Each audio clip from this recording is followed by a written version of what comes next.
Listen, whether you're getting your kids ready to go back to school or you need to get into a better meal planning routine for yourself, now is the time to take a beat, figure out a rhythm that works for you. All right, and joining us in the studio today with some easy, healthy habits is Maya Feller.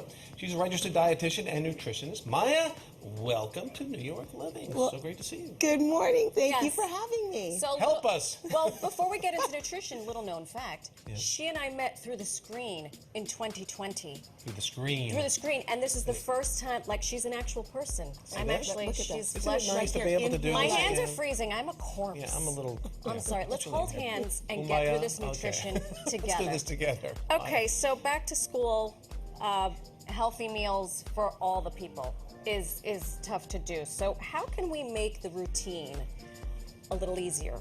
Yeah, so that's a fantastic question. I really like to encourage people to think ahead, right? You want to make a plan that you can replicate over and over again. One that is realistic and doesn't feel overly daunting, right? You also want to make sure that you're getting your pantry staples ready.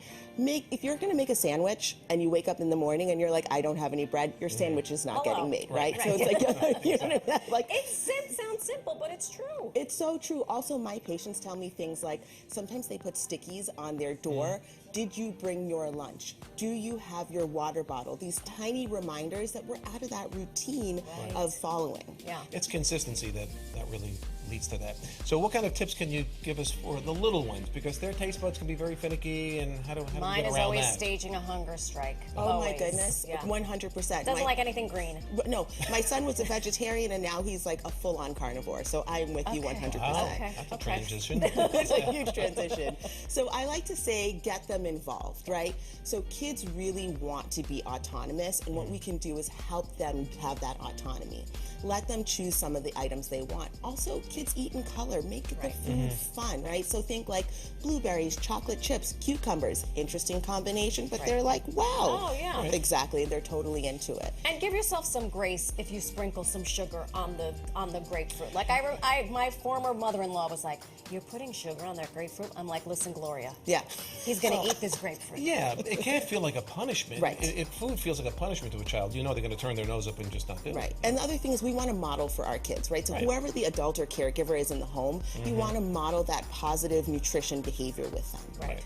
This is I keep eating the broccoli in front of him like this. Oh, delish. And then you spit it out and go, vile weed. No, no. Personally, I love everything green. Yeah, I'm weird. He's a good eater. I like the taste of earth. It's a weird thing. I really do enjoy it. I'm with you 100%. But what about, speaking of adults, what can they do as they head back to work, many of them too? Yeah, so a lot of my patients, we're talking about what are you packing your food in, right? Just like kids, we also like good Tupperware.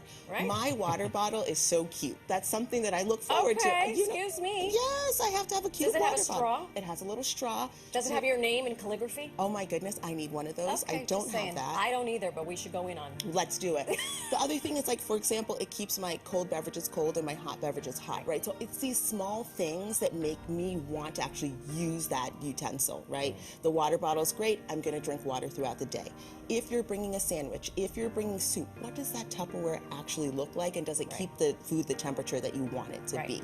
So plan ahead. That's the other thing I like to say. Make sure that you have a plan. Yeah. Be realistic. Right. Don't say like, oh, you know, I'm going to bring lunch every single day. It's not happening. No, it's not happening. It's not happening. Maybe start with... likely. Right, exactly. Start with 3 days and then see how you do. But should you chart something out like that almost and say, okay, Monday is going to be this type of a sandwich, Tuesday just salad with something else, you know, like I think that keeps people more focused. It did for me. I definitely agree. So it depends also on your work situation. I have some patients who are going back 3 days a week, and I have some patients that are back 5 days a week. So work with the schedule that you have and be realistic. Right. I also, because I like to think, okay, the night before I'm going to pack everyone's lunch, and I'm so exhausted. I do it in the morning, and sometimes I'm like, they got PB&J. I'm bringing in PB&J today too, because sometimes it's just humanly impossible to do it. But I like the idea of making a plan. And sometimes that plan is, I'm going to go to a bodega. Oh, 100%. Yeah, know what's in your bodega too, right? So if you're going to hit the bodega, if they've got chicken and vegetables and rice, now you know what you're working with. Don't be surprised by lunch. That's the key. You brought up hydration before too, so obviously water, but there are some foods that could actually help hydrate us. Give us an example of that. Because I'm leery of folks that don't drink water. Right. One of our producers, I'm talking to her. And I've heard that you can become hydrated through certain foods. Absolutely. Fact? Yes, fact. 100% fact. So fruits and vegetables all contain some amount of water. Things like watermelon, cucumber, lettuces, those have a really high water content, and you can incorporate those into the foods that you like to eat. So let's say you're having a salad, maybe you want to add some watermelon and feta, blueberries, a little bit of chicken.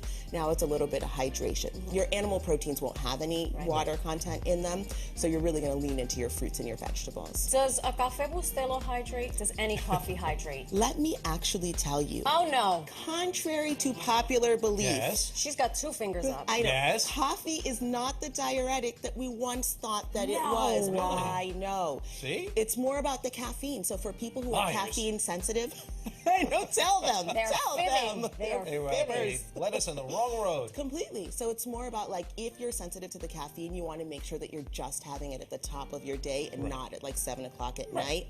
But really, it's not actually as dehydrating as we once thought.